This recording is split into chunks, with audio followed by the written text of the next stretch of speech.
Hi, we're going to practice a little bit of yoga again today. I hope you enjoyed the previous video. Quality not so good. I realized that. We are filming with our smartphone. As you can see, the setting is already a little bit different than the previous video. Little by little, we'll get better at it. Most important is the content, of course, which also we will improve along the way. The last time, because of my passion to explain yoga properly, I talked a bit much, which I usually don't. I'm usually a very quiet person, but only when we talk about yoga, it seems I can talk for hours at an end. That's not a bad thing, but you notice that the first attempt, there were actually two videos, one 40 minutes and one meditation video, 6 minutes. Actually what happened is the camera after 40 minutes automatically turned off and immediately restarted. And well, interestingly, this happened exactly at the end of asana practice and before meditation, so the timing was was good. Until we have a camera that doesn't automatically shut off after 40 minutes, I will try to keep the videos within 40 minutes, so that it's just one video, one view. That's it. So let's not talk too much. Today we have a couple of other exercises. What I'm planning to do, for the time being at least, is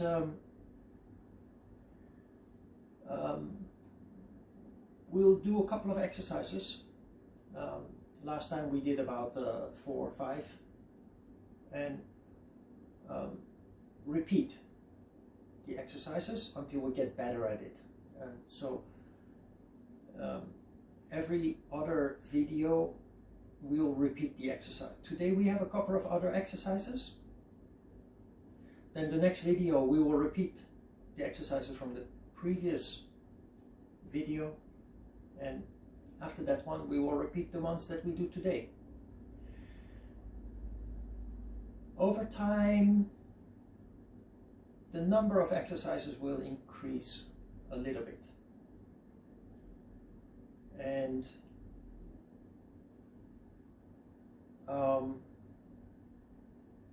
the systematic approach shows that we start in the beginning with standing exercises and then move to floor exercises, mat exercises. The emphasis in the beginning will be on the standing exercises, stimulating the lower chakras, which I haven't explained yet. We will do that later. Everything will be explained later. If you have questions, you can always leave your questions in the comment section, of course. Very willing to go into that to reply to your questions. But for practical reasons, we begin with asana videos, and later on, because I like the systematic approach, because systematic approach is the only way that yoga really has a deep impact on the human being, on your health, on your functioning, your consciousness, your mental state of being, etc. can truly be affected by proper yoga practice. But like with elementary, middle school, high school education, the only way to make it really work is by approaching it systematically. So that's what we'll do. We'll start with asana exercises. We start with asana videos, and when we get used to everything, and after having made adjustments and possibly buying a new camera that will allow us to have longer recording time, surpassing 40 minutes, we will also start with videos that contain practical, no nonsense, but deep explanations of the yoga theory and philosophy. My plan in the future is to discuss on video the entire Hatha Yoga Pradipika, which is the fundament of yoga, it's the Bible of yoga, and eventually also the Yoga Sutras of Patanjali, which is an extension of the Hatha Yoga Pradipika. While the Hatha Yoga Pradipika focuses more on the practical aspect, the Sutras of Patanjali focus more on the philosophical aspect. So we have great plans for the future, but let's just keep it simple in the beginning. Let's close our eyes for a moment, just for a minute or so, to clear all the clutter in the mind. Turn off all the devices, except of course the one that you are watching this video on. Make it silent. Can you make it silent while still listening to my voice? You have to figure that out. It would be disturbing if people send messages or call you while you are practicing yoga. You'll figure something out, I'm sure. For the rest, turn off other devices and create a quiet atmosphere, a pleasant mood like you see around me here, to make your yoga work best for you. Close your eyes for a moment, just a minute, clear your mind, and to prepare for the exercises that are to come. Sit straight, tilt the pelvis a little bit forward, shoulders a little bit back, hands on the knees. Stretch up the back of the neck, hanging on a string by the crown. Breathe deep and calm, and just observe. Observe what you feel, what you hear, what you smell possibly. Just observe, and eventually you observe the mind activity without trying to influence it. So just breathe deep and calm, eyes closed. Then we'll end with Om before we start with asana practice.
Okay, please stand up.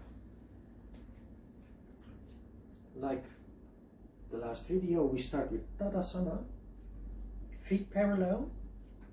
Distribute the weight on the foot, the foot soles evenly. Straighten the legs actively. Tilt the pelvis a little bit forward. Pull the shoulders a little bit back. Then erect the back of the neck, hanging on a string. Take a deep breath.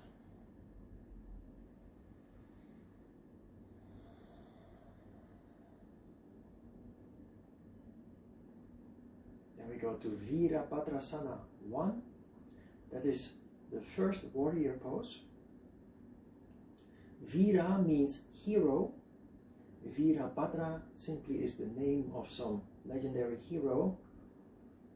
And this is the first version of the warrior pose. First version out of 3. We spread the feet wide. It's a fierce exercise, as you can expect with an exercise called a warrior pose. Remember the principle of non-violence that I explained in the previous video. Spread the feet wide. You can jump. You can just spread the feet. I usually jump, so do what you feel like doing. You spread the feet wide, you spread the arms at the same time. We do this in a very systematic way.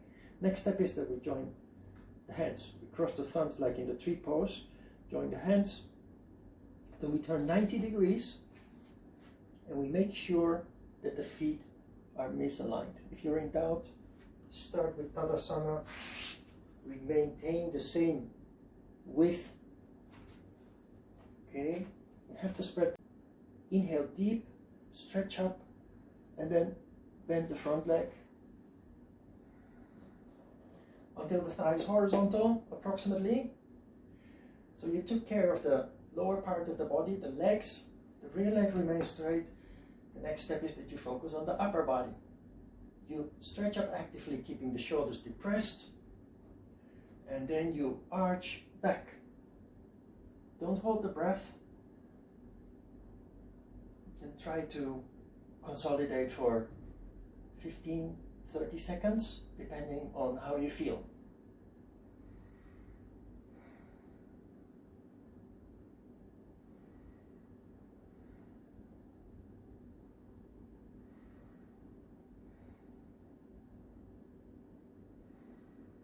Slowly come back.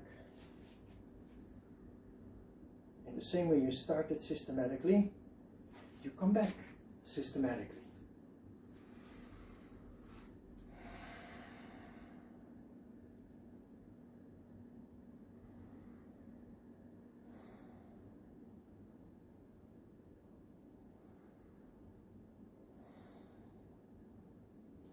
It's quite an intense pose, so you need to take a little time to allow the heartbeat to settle down, the energy to settle down, and then you repeat. It's an asymmetric pose, so you repeat on the other side.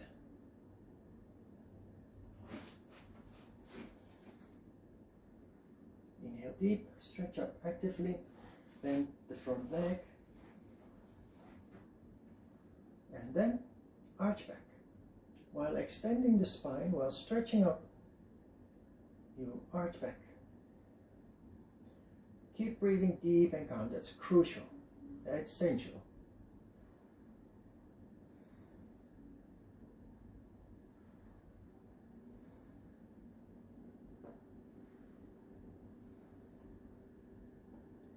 "15 seconds, 30 seconds.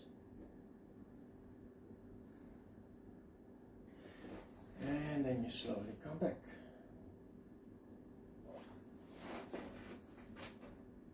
And you relax for a moment. Take a deep breath.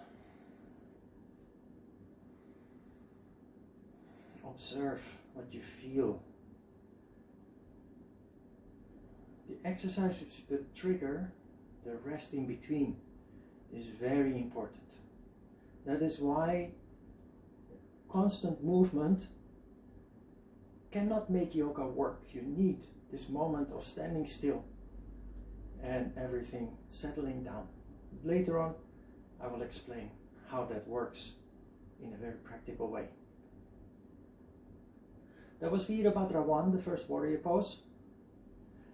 If there is a first one, there is also a second one, so that is the next exercise. Virabhadra 2.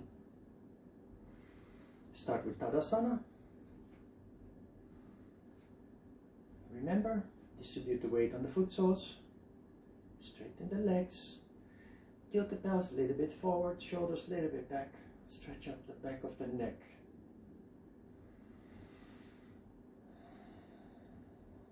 Virabhadra 2. Spread the feet wide again. And the arms. This time, the arms remain in this position. You're going to turn your feet, the left foot 90 degrees out, the right foot approximately 30 degrees in. Again, you misalign the feet. For this pose, you bend your front leg,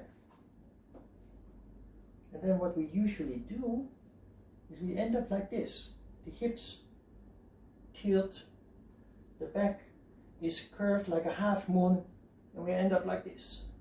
Or worse, we end up leaning forward. The trick in this exercise is to try to avoid all that.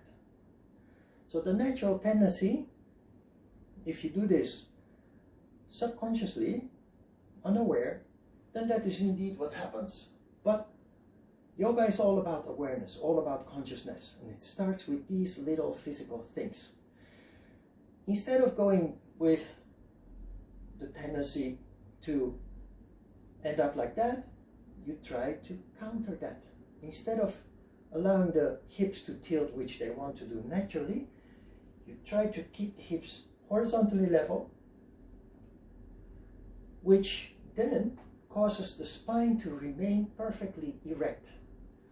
Actually, what you're doing in this pose is counterintuitive. You go against what nature wants you to do. And that is an element of control. You stretch up under the armpits, the flanks, and you focus on some point in the distance beyond the hand that is pointing forward. Thigh horizontal, hips horizontally level, spine erect. It's not an easy pose if you do it correctly, but that is exactly where the power lies in this exercise. Then you consolidate, breathing deep and calm.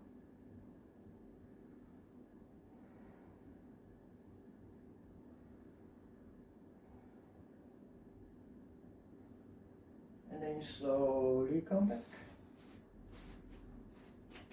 And relax for a moment in Tadasana.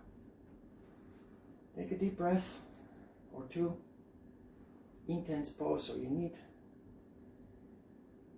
a bit of time to let things settle down.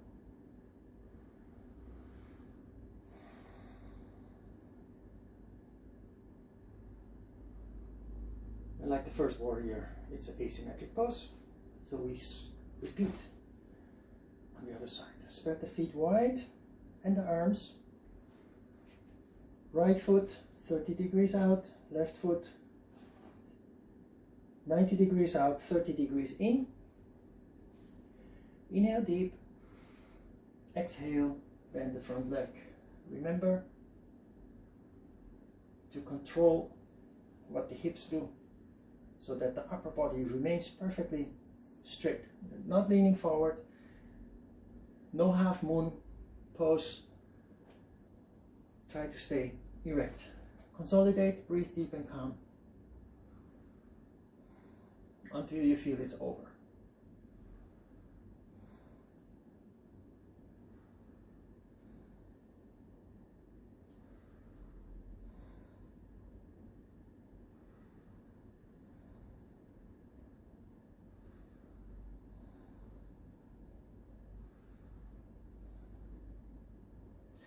Then slowly come back again.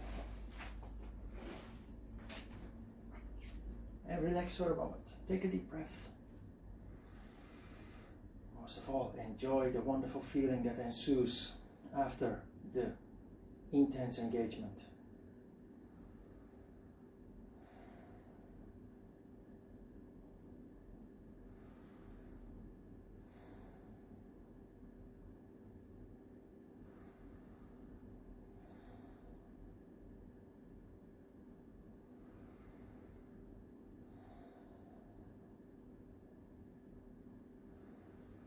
Okay, the next exercise is Parsvottanasana. Parsva means flank. Uttan means stretched up. That implies that your flank, one of your flank, is going to be stretched up. When we do the exercise, however, you will see that's not exactly what is happening. Let's just simply do the pose.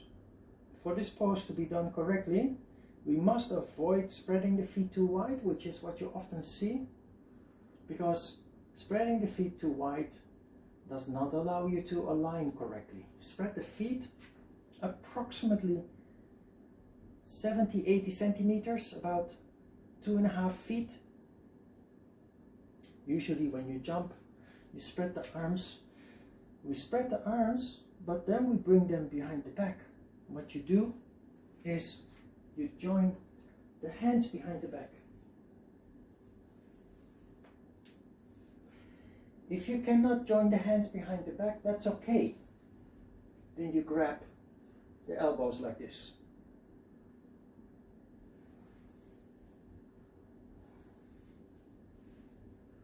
If you can join the hands behind the back, then that's what you do.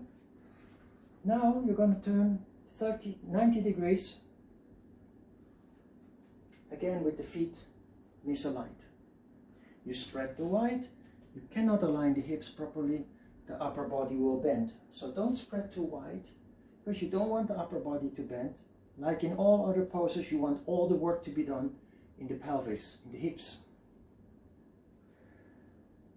This exercise starts with a back bend, but then you move forward. So start with the back bend, but don't stay in the back bend. Arch back as far as you can. And then, without bending the back, purely based on the tilt of the pelvis, you bend forward. What you often see people doing is this. People bend the back and put their nose on their knee. And when the back is bent, there's no engagement anymore, or at least it is severely diminished. So we don't bend the back. We maintain a concave back, a hollow back. And we focus on the maximum tilt of the pelvis, and we try to maintain a horizontal level of the hips. So not like this, not like this, but in the middle. That is also why you need to put the feet a little bit apart. Your spine is not aligned with this leg, which many people do because they align the feet also, which makes you very unstable, unbalanced. Your spine is here, in between. Exactly in the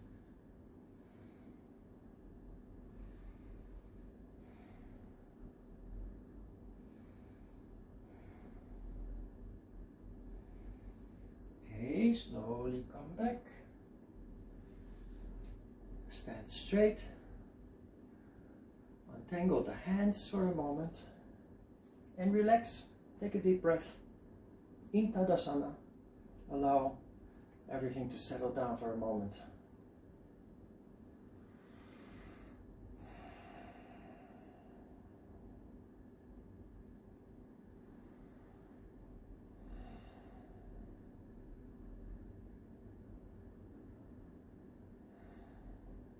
Okay, let's repeat on the other side. Spread the feet, not too wide, remember. Then bring the hands together behind the back. If that is difficult, you grab the underarms or the elbows. Turn 90 degrees. Make sure the feet are misaligned. Arch back as far as you can.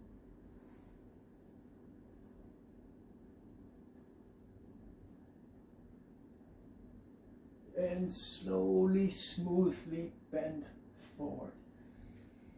Tilting the pelvis, not bending the back.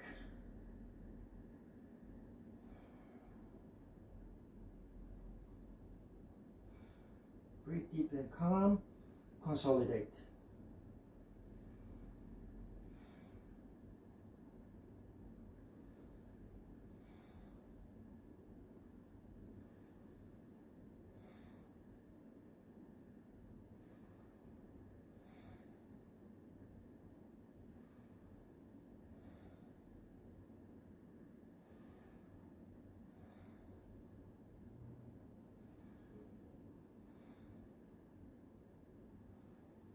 And then we slowly come back.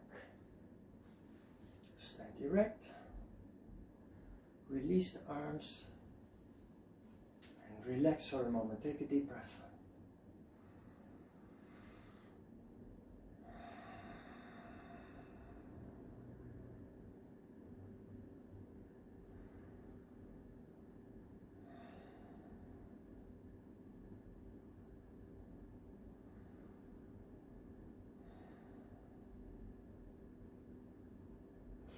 If it is correct, you already feel different. You feel a change in condition.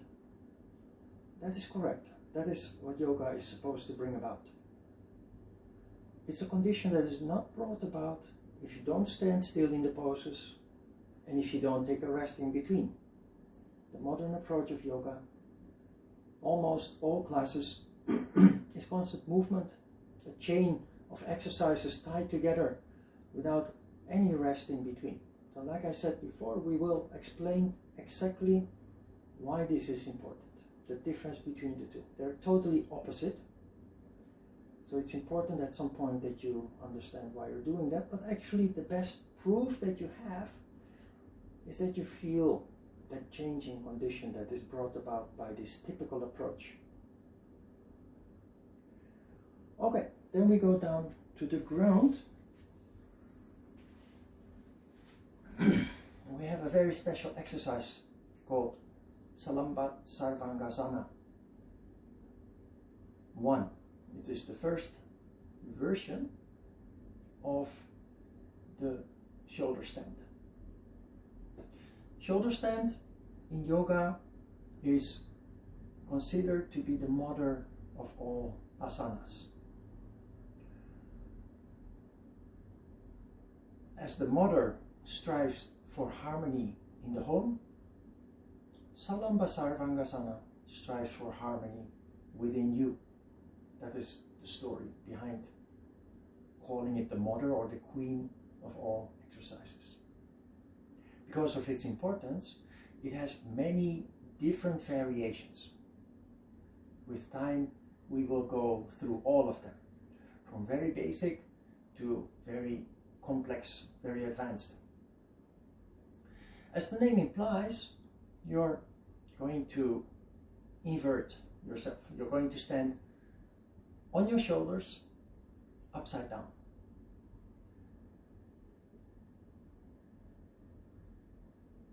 If you have a bad neck, if you have a herniated disc in the neck or the upper back, you better avoid this exercise, or you need to make adjustments. But in case you have a bad neck, upper back, then it's better actually to find a yoga teacher with whom you can practice together in person, not through video link.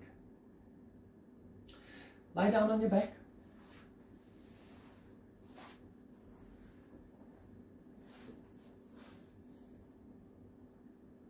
Stretch out the arms. And like every other exercise, we do this in a very systematic way and in a very conscious way. It starts by lying on the back, stretching up the arms, and then raising the legs without bending them. The next step is to raise the hips in a controlled way. And you push your heels up towards the ceiling, supporting the back.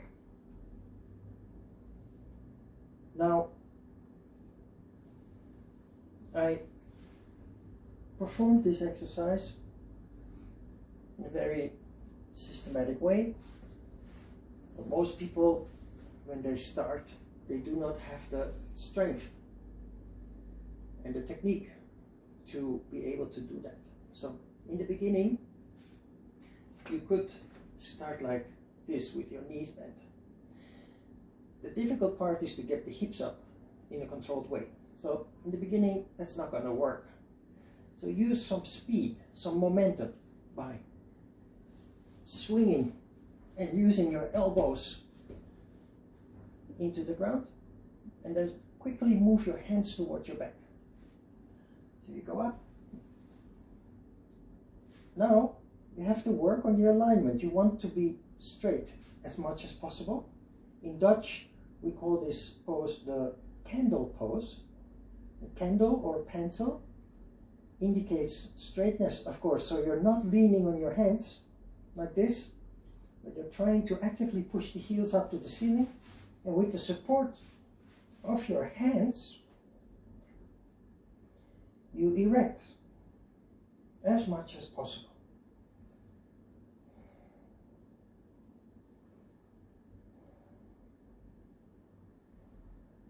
Keep breathing deep and calm, and you consolidate.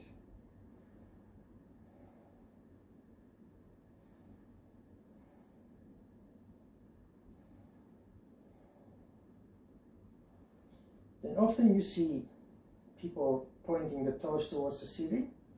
That is exactly what we're not going to do. We do the opposite, because we want the full extension of the back of the body.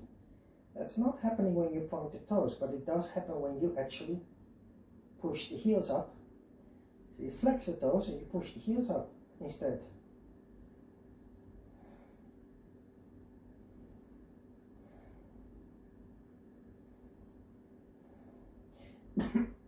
Now that we are here, we might as well continue to the next pose without interruption. That is Halasana. Halasana is one of those many variations on the shoulder stand. Hala means plow. You're going to bring your feet down over the head.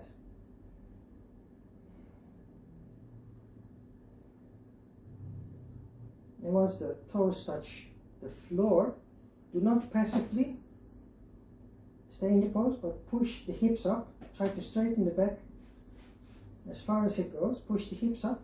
Then clasp the fingers and push the hands down as well. Breathe deep and calm and consolidate.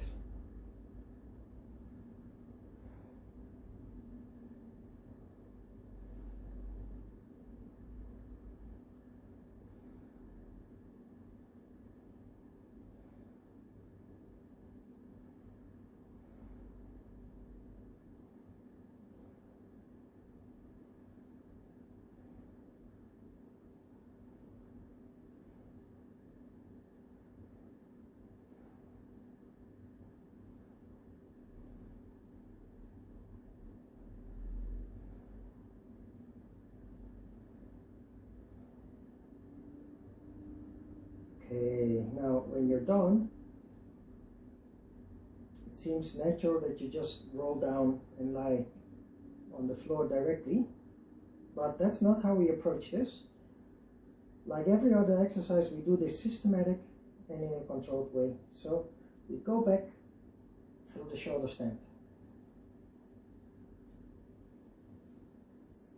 Then we stretch out the arms above the head.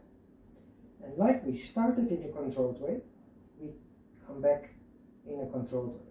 So you slowly roll down the spine, the hips touch down, and the legs come down. And then you relax in Savasana. Savasana is the corpse pose. Close your eyes, and for about a minute you relax the whole body from the tips of the toes to the top of the crown. Breathe deep and calm, close the eyes.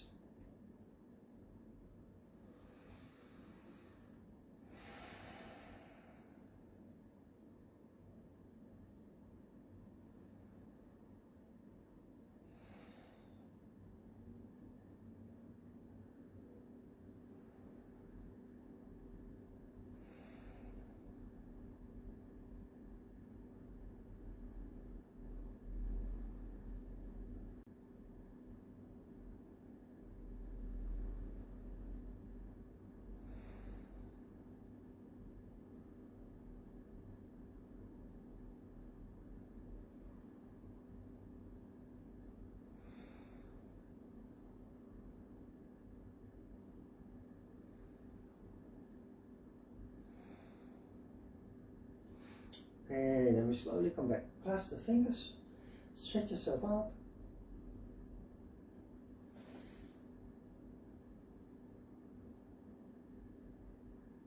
And then slowly come back.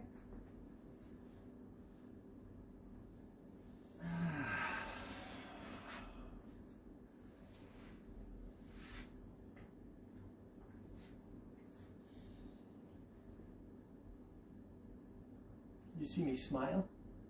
I hope you smile too, because it means that you experience the addictive effect of real yoga. We're going to meditate short, like last time, about 5 minutes. So make yourself comfortable. By the way, if you find it difficult to sit in this pose, you can use a cushion, a folded towel, blanket, cushion from your sofa, your bed.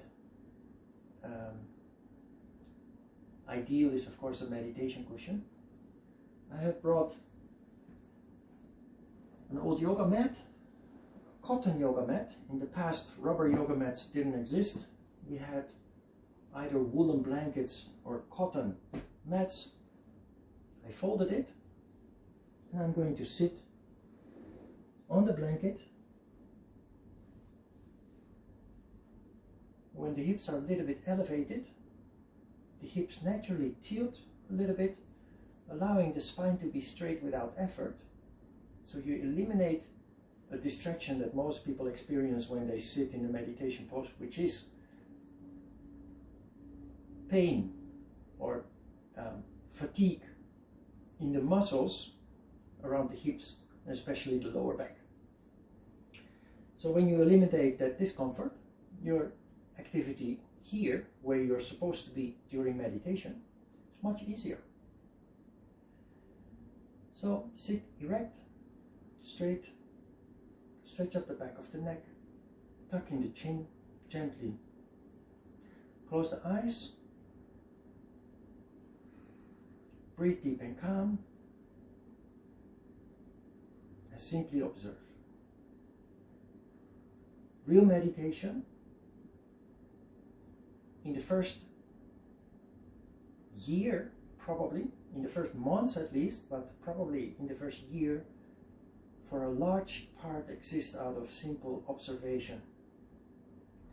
When you get a grasp upon that observation, which allows you to turn the subconscious into conscious, you can then use that to start directing the mind, controlling the mind, and that is where actual meditation starts. So this also will be explained later on extensively. For now, we just enjoy the fruit of our labor. The labor of the exercises we did has led to a changed condition, an altered condition. And you simply consolidate that while you close your eyes. Breathe deep and calm. Then observe through all the senses without trying to control it or direct the observations. Simply observe, open-minded. And again, like last time, we finish with 3 times Om. Join in if you like. Vibration of Om. The vibration of Om is very harmonizing.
And slowly come back.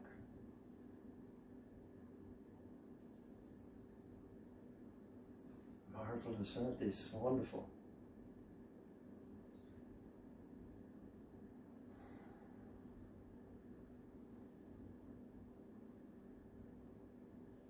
Just like to stay like that forever. Daily life, the reality of daily life doesn't allow us, so at least it's a good start of the day. Just a little note, we finished asana practice with a rather sophisticated pose. It's a basic pose, but rather sophisticated. It's basic pose because the pose is so has such a profound impact on the human being that it must be part of your practice. Every routine, basic, intermediate, advanced, should at least have some variations of Salambar Sarvangasana, the shoulder stand. It's not easy for everybody. Today was the introduction. Next time I will share with you some ways that you can approach it. If you have some discomfort in the shoulders or the neck, there is a way to deal with that. We followed with Halasana, bringing the feet down. If you're not able yet, if you are not flexible enough yet to bring the feet down entirely to the ground, it's very difficult to consolidate in Halasana, in the plow pose. We have a solution for that too. But we will come to that next time. For today, that's it. It's a wonderful way to start the day. So all that remains is to wish you a wonderful day. If you like this kind of practice, please subscribe. Click the subscribe button so that you will receive notifications when new videos come out. I'm planning to bring out more and more videos in the next coming days. So click subscribe, click also the like button, and let's make this work. Have a wonderful day, and until the next practice.